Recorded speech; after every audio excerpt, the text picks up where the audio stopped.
Hello there. Today I'm in for a real treat because what I've got to taste is a wine that's a standout vintage from one of Bordeaux's leading estates, and arguably an estate that is one of the, certainly the best recognised, one of the best producers of sweet wine anywhere in the world. So the wine I'm looking at today is Chateau Yquem. It's a Sauternes, and this is the 2001 vintage. And I can't really understate the quality of this particular vintage. This is on our aggregated critics scores on Wine Searcher. This has the highest rating of any vintage of Chateau Yquem that we have listed. And several high-profile critics, people such as the Wine Advocate or the Wine Independent, have rated this vintage at 100 out of 100. So I am very much expecting to enjoy this. Now, Chateau Yquem is a historic and quite large estate. It's located on a hill at the highest point, right in the centre of the appellation of Sauternes. Evidently, the estate at one stage belonged to the English crown, and they've been making late harvested sweet wines here since the late 1500s. When the classifications of Bordeaux were made in 1855, in the classification of Sauternes and Barsac, this, in fact, from anywhere in Bordeaux, this wine was the only wine classified as a Premier Cru Supérieur, so it classified above the other first growths from Bordeaux. And I think it's possible to argue that this is a position within Bordeaux's hierarchy that Yquem has managed to maintain throughout the years. Now, what makes the estate special is its terroir. Its soils tend to have warm and dry topsoils over a clay base. So you have pebbles, you have gravels. There's quite a variety of soils. I think there's some areas of sand as well, and that works because it's a large estate from year to year. Some soils will work better in some years than in others. In general, though, there's a slightly elevated water table here, and so there's plenty of humidity available. In fact, over the years, quite an extensive drainage system has been installed at the estate. But the importance of the presence of humidity here at Chateau Yquem is that is what instigates the growth of the botrytis fungus, and it's the botrytis on the white grapes that are growing here that causes the grape skins to become porous, enables humidity to leave the grape, concentrating sugars and acidities and giving some wonderful complex botrytis flavours to the wine as well. Now, 2001 was a really tricky year in Bordeaux for the red wines, but the sweet wine producers have described it as a perfect growing season. There was a dry and moderately warm September, and that meant that the fruit was retaining its acidity really well. And then there were some perfectly timed showers came through, followed by an anticyclone. And this humidity, sitting in the vineyards in the morning and drying off in the afternoon in the sun, was just perfect to induce a rapid and widespread onset of the growth of this botrytis fungus on the grapes. And the resulting fruit had fantastic levels of both concentration and purity.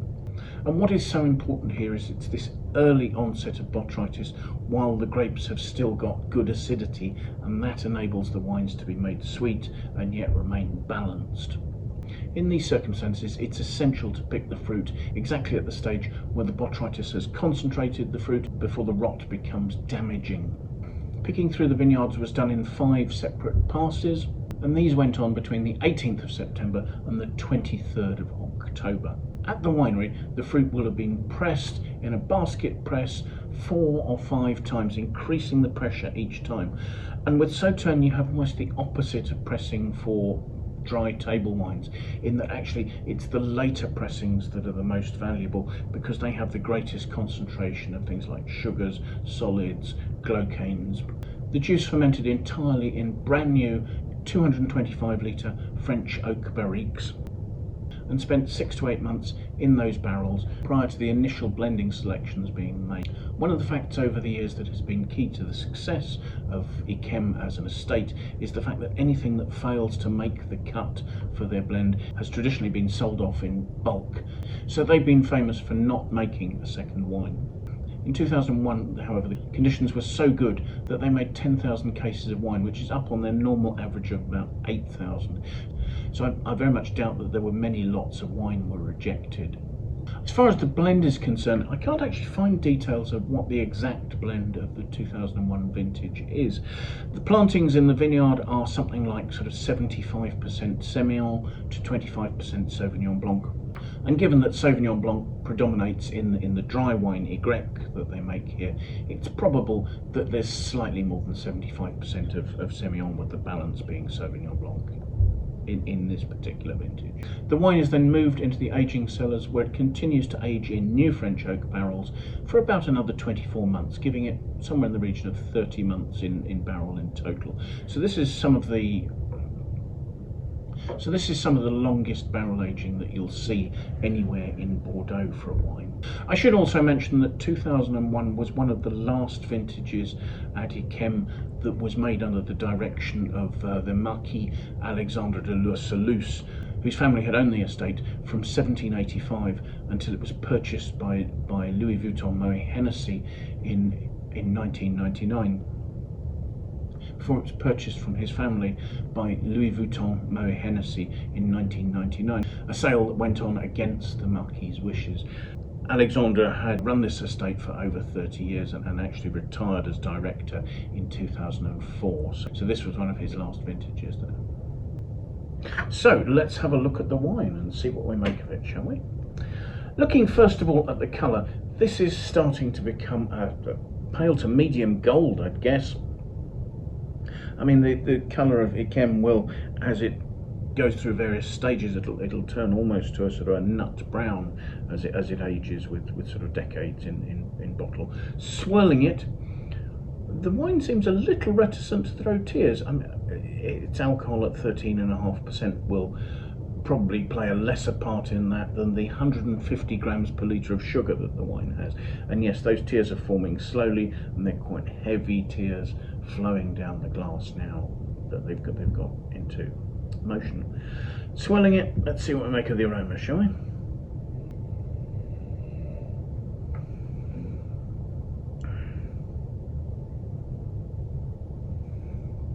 Those are rich and harmonious. There are honeyed notes, there are caramelized notes, there are top notes of mandarin, there are high tone notes, almost like burnt sugar.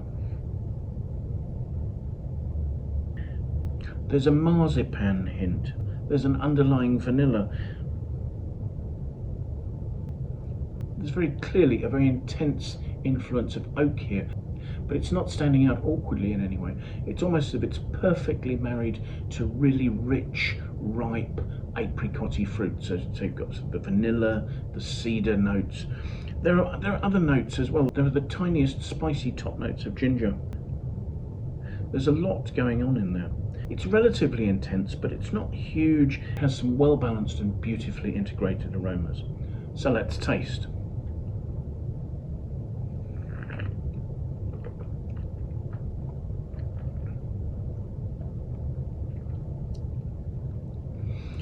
I'm using a Radel Sauternes glass here, and it does, the shape of the glass delivers the liquid right onto the tip of my tongue, which is where we predominantly taste sweetness. It's slightly delaying the acid from reaching the side of my tongue. And then as sweetness came through, then there's richness and there's ripeness. Then it's at that stage that fresh, crisp acidity came through and started lifting all the lovely honeyed flavours. I've got notes of barley sugar here. There's an intensity of mandarin. There's an overlying rich stone fruit, ripe apricot, those sort of notes. And again, beautifully integrated over the top of this, there are those notes of vanilla, cedary hints, again coming through, those sort of sweet spices, hints of nutmeg, hints of ginger. This really is a wine where the more I think about it, the more I discover on my tongue. The alcohol at 13.5% is really nicely balanced. It's giving a little bit of warmth and it's helping to pick out those sort of slight ginger notes on the back palate. But it's not making the wine heavy. Don't get me wrong, this is a full-bodied wine, but it has elegance and it has poise, and for a wine with 150 grams per litre of sugar, some real sort of syrupy sweetness, it's actually got a lovely, elegant finish, and the perception that you're left with is not sugary, that of elegant mandarin notes. There are some honeyed botrytis flavours, but not necessarily the cloying sweetness. It's a beautifully harmonious wine, and it has lovely length. It's a wine with astounding balance and harmony. As I think I've said, our Wine Searcher aggregated critic score for this wine is 98 out of 100, but several critics are rating this as 100 out of 100. I don't think the score of 98 does it justice. I think it is something truly exceptional. I've also seen notes suggesting that this is a wine that would age until the year 2100, and given the wine's intensity, poise, its freshness, the beautiful notes of botrytis, I can see no reason why this wine wouldn't last that long. It is also hugely attractive now, so I don't think there would be any need, if you had a bottle of this, to wait and leave it for your grandchildren. I think it's a truly astounding wine. Obviously, I have to give the caveat that this is not a wine that's going to be cheap. I'll leave a link in the notes below to the Wine Searcher webpage for this vintage of this wine, so you can see if it's available near you and at what price. In fact, I can certainly see that this is probably a wine that investors would certainly love to have in their collections. At the same time, if I had this in my cellar, it's so compelling, I'm not sure that I'd be able to part with it if I needed to sell it. So thank you so much for watching. I do hope you've enjoyed the tasting. If you have, do please press the like button. If you'd like to watch more of our tastings, please do subscribe to our YouTube channel, sign up, and that way also you can set yourself an alert and you can be notified every time we publish a new tasting. If you have any comments, please pop those in the comments box below. We'd love to hear what you think about the wines we're looking at, the tastings we're doing, or anything else that relates to that. If you have friends you think you would like to know more about Yquem 2001, do please feel free to pass the tasting on to them. We'd be really obliged for you for doing that. Most importantly, however, do please try and take some time, come and join us for another tasting in the very near future. Till then, bye for now.